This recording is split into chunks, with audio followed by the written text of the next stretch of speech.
How's it going, buddy? Oh, you look surprised to see me. And not too happy either.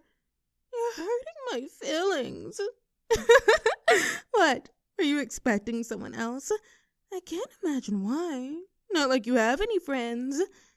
What's your problem? You don't want to talk to me? Why not? I'm a bully? Is that what you said? Oh my god, you should have heard the way your voice cracked when you said that. Like you're nervous to even talk in front of me. I wonder how many times you rehearsed telling me that to my face in front of the mirror. And you still sounded so lame when you said it. But yeah, sure. I guess you could say I'm a bit of a bully. But hey, pushing around wormy little nerds who start squeaking when they try to talk to me is fun. Sue me.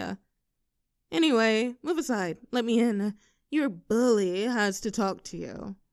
Oh, you don't want to let me in? Too bad. I don't care what you want. Step aside. Oh, you're going to be difficult, aren't you? Good. I'm in a feisty mood tonight. Just, no, don't try to block me. Okay. I warned you. Oh, whoops. Sorry, did that hurt? When I elbowed your chest like that? Poor thing. Though you got lucky, you know. I was actually aiming a couple inches down. Oh, man, watching you hunch over like that. You're already shorter than me, but when you double over, it makes it so much more visible how small you are compared to me. Come on, don't be a baby. Stop moaning. There. It's okay. I didn't elbow you that hard. Let's just get you over on your bed. Come on. I'll even be nice and help. Just put your arm around my shoulder. There. God, this place is such a mess. Don't you ever do any cleaning? I have to admit, though, it's not as bad as I thought. At least you don't have any, action figures or Pokemon plushies or whatever on your shelves. Okay. There. Sit down. Get all nice and cozy. I'll just sit on... Actually, your chair looks really uncomfortable. Aren't nerds supposed to have, comfy, expensive gaming chairs? How do you sit in that hunched over your laptop all day? Whatever. I'll just sit on your bed next to you. Move over. Alright. So, you're probably wondering why I skipped the Theta Theta Mu pregame to come pay a visit to someone like you. Well, let's just say I'm in a bit of a pickle and I have an offer for you. And by offer, I mean I'm going to tell you something and you're going to do it. Got it? Lighten up. That little jab in the stomach didn't hurt that bad. Quit being a drama queen. I'm sorry, I guess. If that's what you want me to say, but that's what you get for not giving me what I want the first time I asked. Now try and pay attention. Anyway, what was I saying? Oh, yeah, my offer. So, you and I both are in the same section of Math 330, right?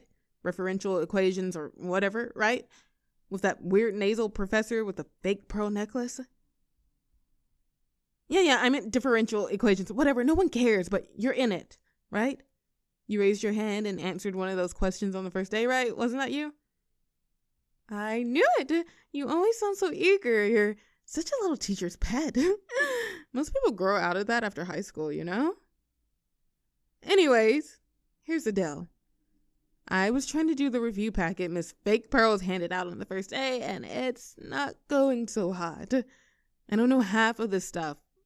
I know derivatives and limits and all that, but partial derivatives? When the hell did they teach that?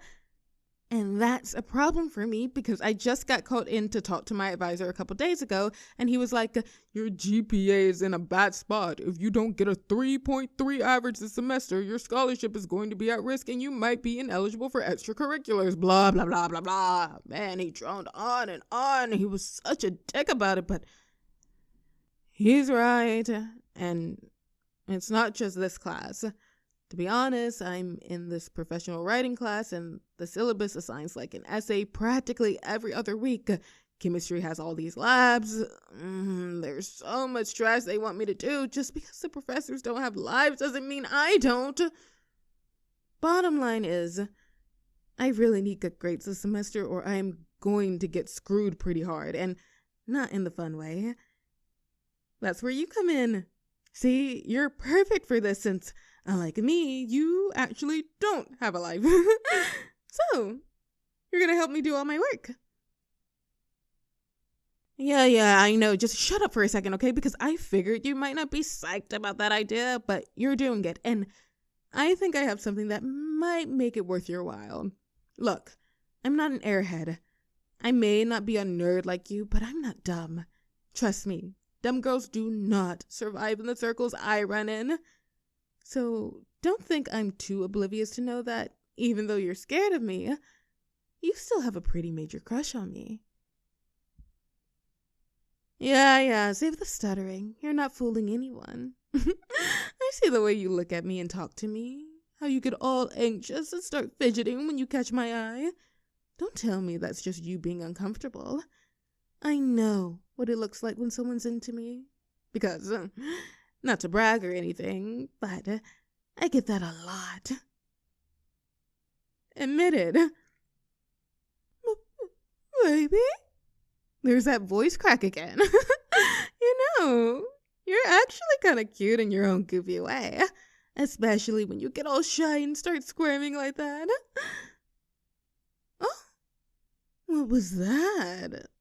No, don't try to turn away. It's too late. I already saw that little embarrassed smile when I called you cute just now.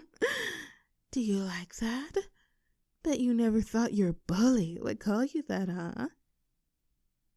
Oh my God! You practically flinched when I put my arm around you just now. Are you that scared of me? Just relax. We're all friends here. Well, no, we aren't, actually. But, I mean, I'm not gonna hurt you. Again, at least. I promise. Just stop being a scaredy cat for a second and hear me out. Here's what's gonna happen. You're gonna be my new roommate. Yes, I'm serious. Believe me, I wasn't exactly psyched at the idea of rooming with you at first either, but then, I started to think about it. It's going to take a lot of burning the midnight oil to save my ass this semester, and I'm not gonna wait on you to get to my place all the time so we can study, and I sure don't want to be seen visiting yours every other day, and 90% of the time I go out to hang out with people instead of inviting them back to my place, so no one would even know you were there if I didn't want them to.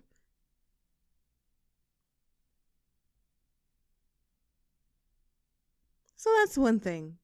But also, I don't totally hate the idea of keeping you around, as long as you do what I want and know your place.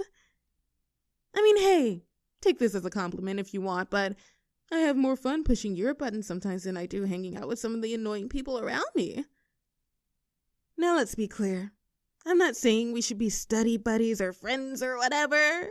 I do still have a reputation to keep, no offense. Now, I have a pretty different dynamic in mind. What I'm suggesting is more like, you'd be my pet. Yep, you heard me right. My pet.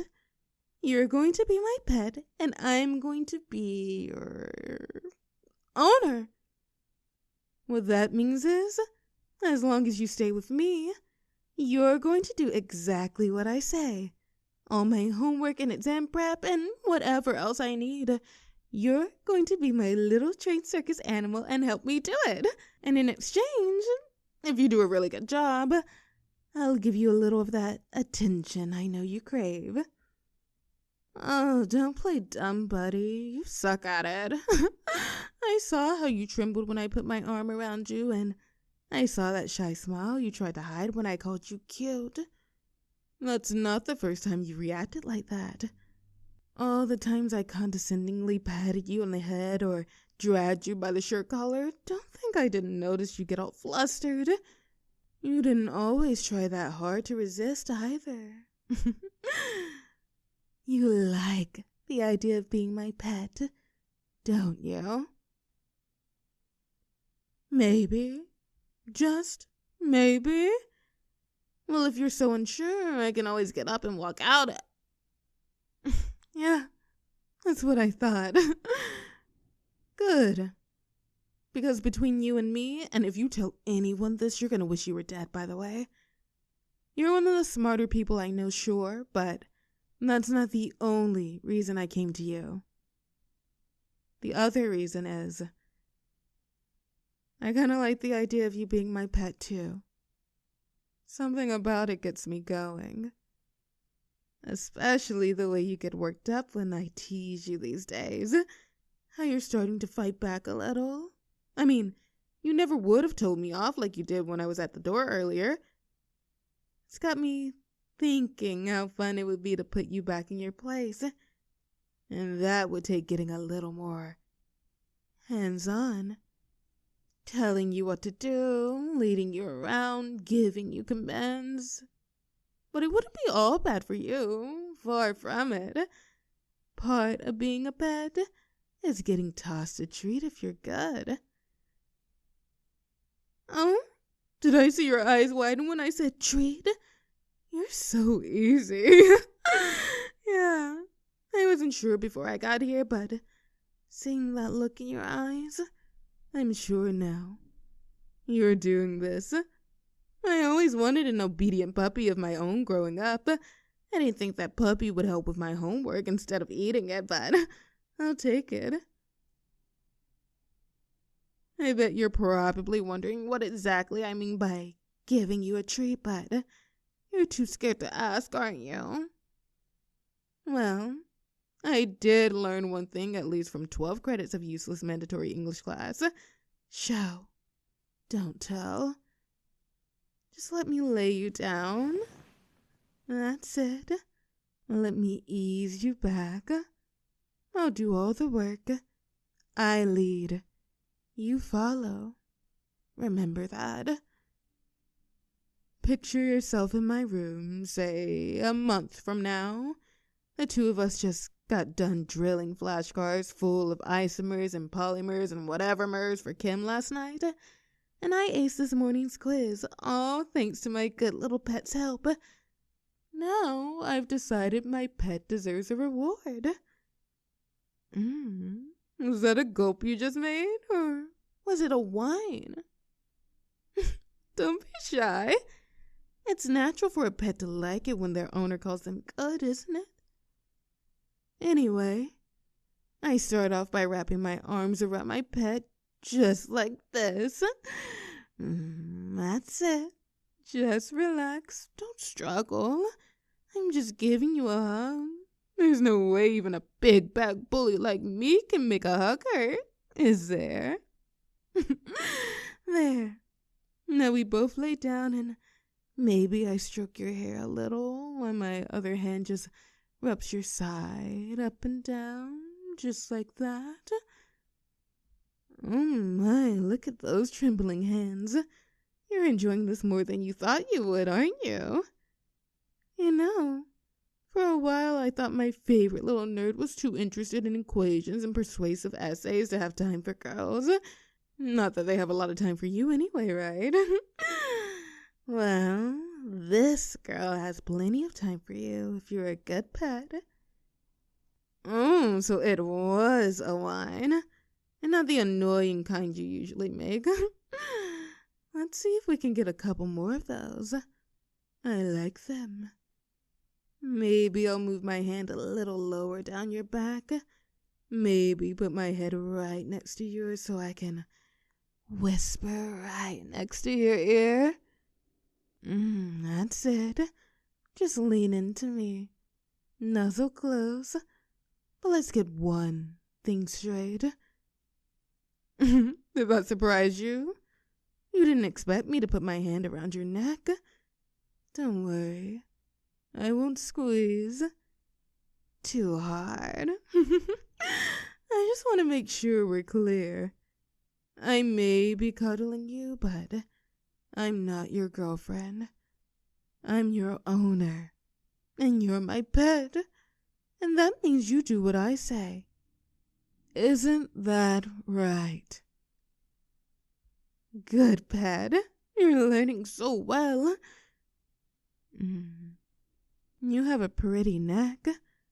I bet that's the last thing you ever expected to hear from me. But it's true. Maybe I'll go to PetSmart later and pick up one of those cute little dog collars to put around it. Would you like that? Would you like having a collar pressing into your skin all the time under your clothes, reminding you who you belong to? Maybe. Is that all you ever say? No, it's okay. Relax. I'm not mad. It's natural. You're a pet. You're not supposed to know everything. Just stick to derivatives and grammar or whatever like a good nerd. I'm supposed to know all the important stuff. And what I know right now is, I think maybe you can help me with a little more than just grades. Maybe you can scratch one or two other itches. Like I said, I always wanted a nice, obedient puppy. Oh no, was that a little whimper? Sorry. Are my nails digging into your skin painful? Well, get used to it, because I can get rough. But you already know that, don't you? And that's why you like me. That's what I like to hear. Here, let's see how well you take commands, pet. I want you to nibble at my neck a little, but not too hard, unless you want to earn yourself a punishment. I'm still your bully after all. I'm capable of doing that if I need to. That's nice. Have you done this before? Because you're not half bad. Wow. Oh, sorry. Didn't mean to tighten my hand around your neck. But can you blame me? It's good you learned to get used to that feeling anyway. Yeah. Just keep going. I could get used to this. I wonder what all those professors you so desperately want to impress would say if they could see you now. But you don't care anymore, do you? Being a teacher's pet suddenly doesn't matter so much anymore. Being a bully's pet is so much better. Yeah, keep going. Hey, I said not too hard. Unless you want to feel those nails again somewhere a lot more sensitive. You better listen to what I say. Open your eyes. Look at me. You're mine now. Understand? Don't speak. Just nod. Good. Good, pet. Get back to work now. Let your owner do the thinking, and you just obey. Looking around, you don't have too much junk. I think I'll be generous and let you bring some of it over to my place when you move in. A shame you'll have to part with these sheets, though, since I only have room for one bed. They're nice and soft, but I think you'll find mine are pretty comfortable, too. I was going to have you sleep on my couch, but now, who knows? Maybe your attention to my neck is turning me soft, but I'm thinking I might just let you share my bed. Wouldn't that be a treat? No. No words. I know. Just keep serving me. Good pet. I can't believe I waited so long to do this. I have a feeling this is going to be an excellent semester for me.